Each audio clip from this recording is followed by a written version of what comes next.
Hi guys, welcome to Warwickshire Outdoors. Thanks for watching. Today I'm going to show you 3 attempts of things I've never done before. The firstly is make a handle out of Antler for a Ferro rod, which I've seen people do on YouTube before. Secondly, I'm going to show you how I made some candle wax fire starters out of melted candle wax and cotton wool, which I've seen recently on a Wiltshireman video. And then I'll show you how I renovated an axe towards the end of last summer, and I was quite pleased with the results, because again, that's something I've never done before. I was thinking about buying a new one, and remembered I had an old beaten up axe which I've had for about 20 years in the back of the shed. So I thought, maybe I can try and make that look new, and I was quite pleased with the results. So I hope you enjoy the film. So, what have I got here? 1 mug of tea,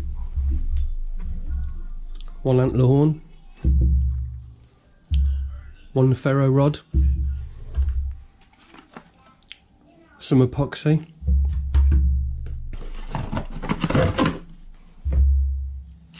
and a clamp, and I'll also be using a drill and perhaps 2 drill bits.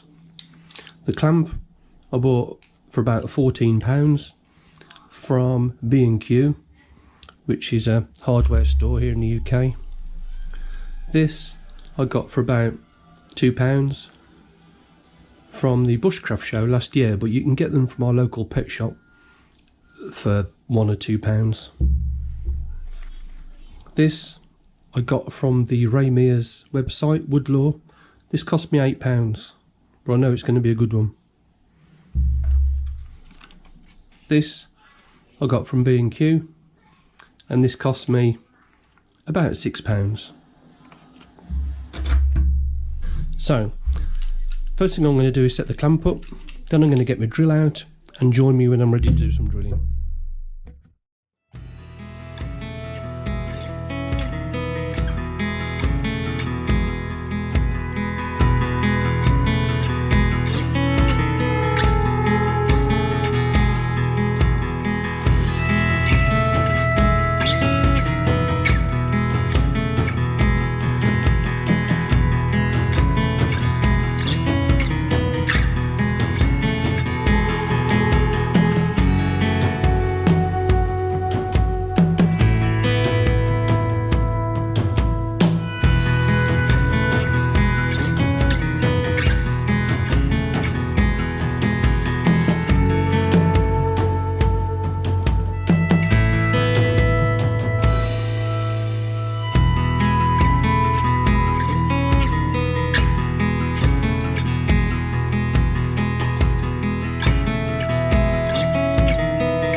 Okay guys, so I'm about halfway through my mug of tea. I've drilled the hole in the bottom, I've drilled the lanyard hole. Now what I'm going to do is mix the epoxy. So I'm just going to get this out of here and join me when I'm ready to mix it.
Okay, another thing I have never made before, and I'm going to try for the first time, is making my own homemade firelighters. I've used cotton wool balls dipped in Vaseline before. They work really, really well. But today I'm going to use a cotton wool pad, a tin to melt some wax, a bit of an old candle, and something to dry them out on. So I broke off a bit of candle, about that much. I don't know whether it's enough or whether it's too much. Who knows? If it's too much, it doesn't matter. I'm going to be heating it up again at some point in the future. So let's put it over some heat. So let's have a go at melting this wax. I'm actually doing this on a separate day because something happened with the film when I was doing it with the original bit of candle. But you can do the same thing with just an inside of a tea light. Pop that in there and just melt it down for a bit.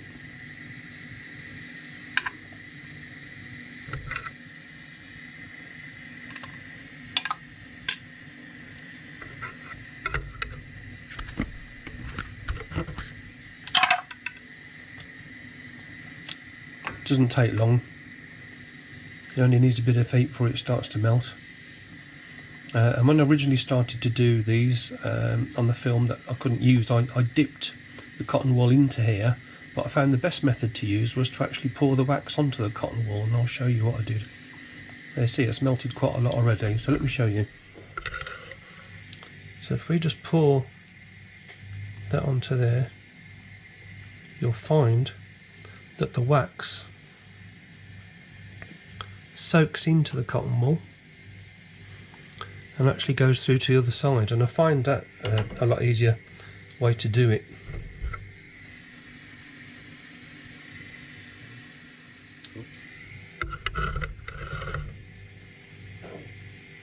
And as you can see, it's actually soaked through to the other side.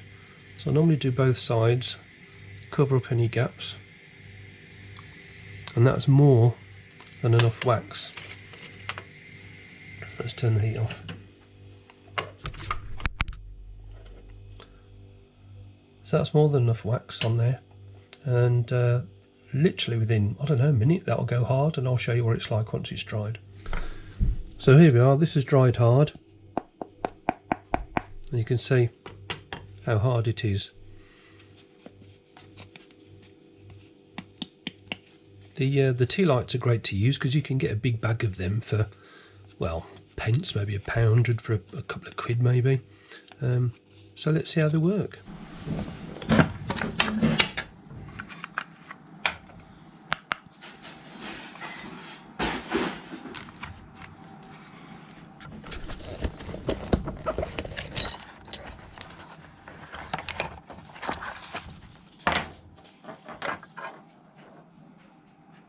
The fire steel, and I've added a lanyard with a striker from another fire steel I've got. I've got one of my newly made Firelighters and a lighter. Let's see what they do. Okay, so we're outside, it's a bit windy, we've just had a hailstorm. So these are quite large, so I'm going to rip one in half, and it kind of rips very much like cardboard, to be honest. I'm going to try lighting one with the fire steel and one with a lighter.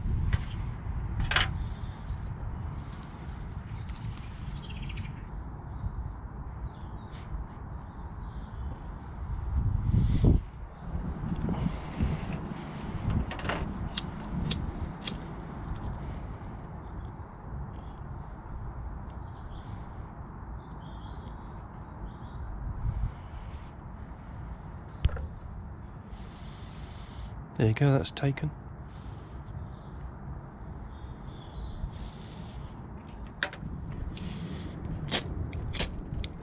Yeah, that's the way to do it.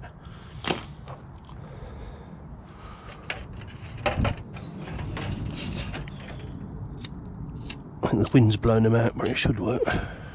Oops, ow, yeah.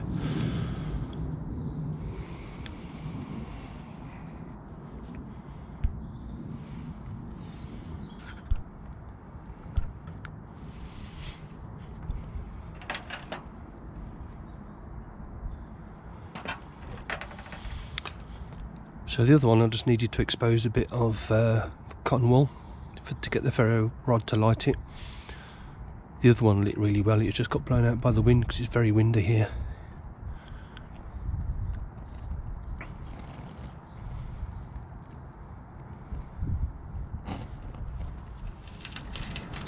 Well, that was 5 minutes has passed and it's still burning. Quite ferociously actually.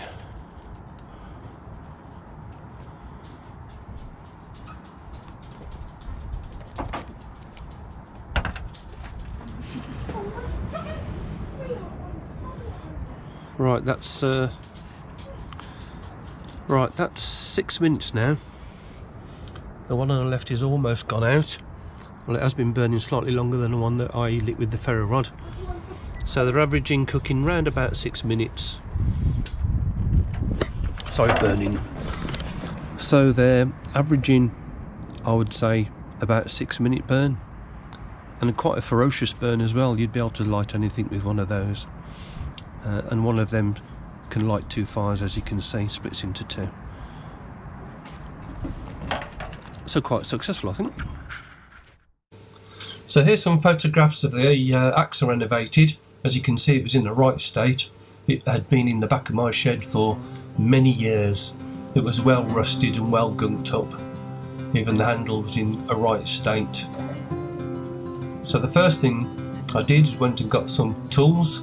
So some sandpaper, a wood block and a file and some linseed oil. And with plenty of elbow grease I started to work on the head. And you can see the edge was in a bad state, big chunks taken out of it after years of abuse. But it started to look okay. And with even more elbow grease, it started to look quite impressive, especially with the sun glinting on it. I was very pleased with the results by now, and it was round about now I realised, yes, I can do this. So then I started to work on the handle, which was a lot easier than the head. Good sanding, and it brought out the grain nicely, and then a good whack of linseed oil to make it look even better. Then sharp edge, got rid of all those dinks, and I managed to get it very sharp indeed. So all in all, I was very pleased with the results. So I hope you like it, and once again thanks for watching everybody, and take care.